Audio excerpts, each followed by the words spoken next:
KBC में करोड़पति पति। सूरज के जीवन का एक ही फंडा था कि मेहनत तो गधा भी करता है, घर बैठे जो कमाए समझदार वही होता है। इसीलिए उसने कभी नौकरी ही नहीं ढूंढी। इस बात से हालांकि उसकी पत्नी शिखा बिल्कुल भी अग्री नहीं करती थी, पर फिर भी सूरज को समझाना बेकार था। टीवी में कैसे बनोगे करोड़पति का ऐड देखकर उसे लगा कि बस अब तो घर बैठे ही वो करोड़पति बन सकता है, और उसके पीछे उसने अपने सारे सोर्सेस एक्टिव कर दिए। 2 हफ्ते में उसके कलीग के साले के पड़ोसी के बेटे का सोर्स निकलता है जो कि उसे शो में पहुंचा सकता है, और सूरज उससे मिलने चला जाता है।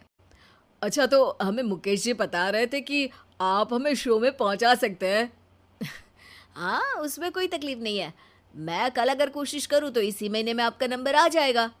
अरे ये तो बहुत बढ़िया हो गया। अच्छा, वो सिलेबस और क्वेश्चन पेपर का कोई जुगाड़ है क्या? हैं? उसका तो कोई जुगाड़ नहीं है। तो वो वाकई में कुछ भी पूछ सकते हैं? हाँ, वो तो बच्चन जी पर है, जो पढ़ते हैं वो पूछ लेते हैं।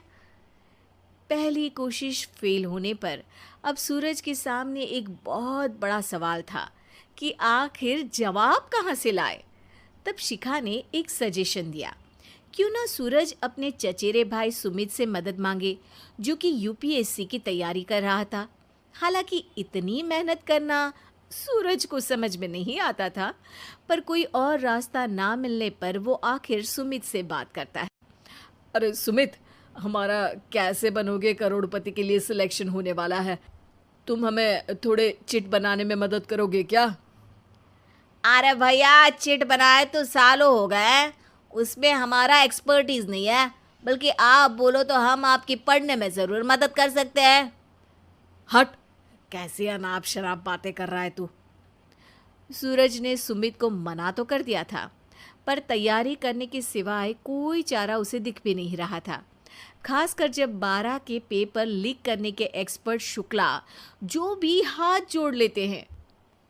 आखिर सूरज को सुमित के पास जाना ही पड़ा, और उसने सुमित और शिखा से वादा किया कि वो बहुत मेहनत करेगा। 1 महीने की तैयारी के बाद फाइनल हुआ कि शो से 1 हफ्ते पहले एक ट्रायल खेला जाएगा, जहां पर सारे रिश्तेदार ऑडियंस की जगह पर होंगे और शिखा सवाल पूछेगी। दूर दराज से भी रिश्तेदार आकर हाजिर हो गए देखने कि आखिर कैसे बनेगा सुमित करोड़पति। सब कुछ सेट था, और इतने में सूरज आकर अपना स्पीच देता है। ये 1 महीना मेरे लिए आसान नहीं था, पर अपने भाई सुमित और अपनी पत्नी शिखा की मदद से मैं इतनी दूर पहुंच पाया हूँ। मेरे मम्मी पापा के आशीर्वाद ने भी बहुत साथ दिया है मेरा। मैं उम्मीद करता हूँ कि आज के शो में आप लोगों को बहुत मज़ा आएगा। साक्षी पहला सवाल पूछती है और पूरे कमरे में सन्नाटा छा जाता है। इंडिया में कितने स्टेट्स हैं? 3, सॉलिड, लिक्विड और गैस। अरे रुकिए, तो ऑप्शंस तो देने दीजिए। इतने में 5वीं कक्षा का चिंटू बोल उठता है। अरे क्या मामा, आप तो पहले सवाल पर ही आउट हो गए। अरे बेटा, पहला सवाल तो ट्रायल होता है ना। अरे तुम अब देखना। देखने जैसी बात तो थी ही। सूरज को इतना शांत किसी ने नहीं देखा था। कभी कभी तो लगता था मानो सूरज आंख खोलकर ही सो गया हो। मामा जल्दी करो प्लीज, कल सुबह पनवेल भी तो निकलना है। अरे हट, कंसंट्रेट करने दे मुझे। 3 सवाल में 3 लाइफलाइन खत्म हो चुकी थी, और अब चौथे सवाल पर भी सूरज का मौन नहीं टूटा। पर सूरज अभी भी हार मानने को तैयार नहीं था। उधर हर कोई सूरज को छोड़ सुमित को देख रहे थे। आखिर सुमित ने ही तो पढ़ाया था सूरज को। गजब बेइज्जती है यार। अरे बेटा, तो बाप का, दादा का, भाई का, सबका नाम बुड़वाएगा। अरे 3 लाइफलाइन ले ली तो भी तेरा कुछ नहीं होना है। अरे कोई इतनी बात करता है क्या शो पर? अरे बेटा, शो पर तेरे जैसे भी तो नहीं आते ना। सूरज की ये जंग आखिर 1 घंटे बाद 5वें सवाल पर खत्म हो गई, जब उसने इंडिया के नेशनल बर्ड का नाम कहा, कौवा। अरे बेटा, मजा तो बहुत आया, बस थोड़ा टाइम पर खत्म होता तो आनंद भी आ जाता। ताने बारिश के बूंदों की तरह बरस रहे थे और सूरज को भी समझ आ रहा था कि ये करोड़पति बनना शायद उसके बस के बाहर की बात है।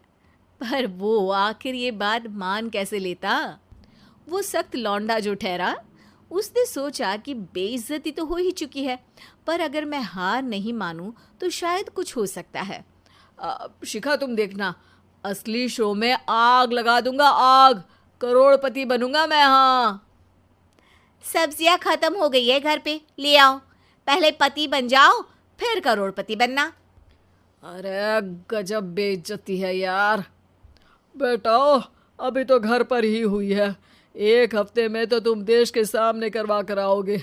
वैसे जब टीवी पर जाओ ना तो बस अपने मम्मी का ही नाम लेना, ठीक है?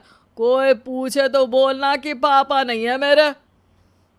अरे पढ़ाई की, पेपर निकलवाए, इतने सारे लोगों को खाना खिलवाया, क्या फ़र्क पड़ा? इसीलिए मैं कहता हूँ कि मेहनत तो गधा भी करता है, घर बैठे जो कमाए वही सिकंदर। लेकिन मामा, गधे भी जानते हैं कि हमारा राष्ट्रीय पक्षी मोर है।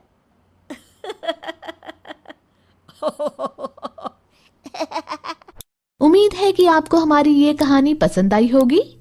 कृपया हमारे चैनल को सब्सक्राइब करें और सभी अपडेट्स के लिए बेल आइकन जरूर क्लिक करें। और हाँ, वीडियो लाइक और शेयर करना मत भूलिएगा।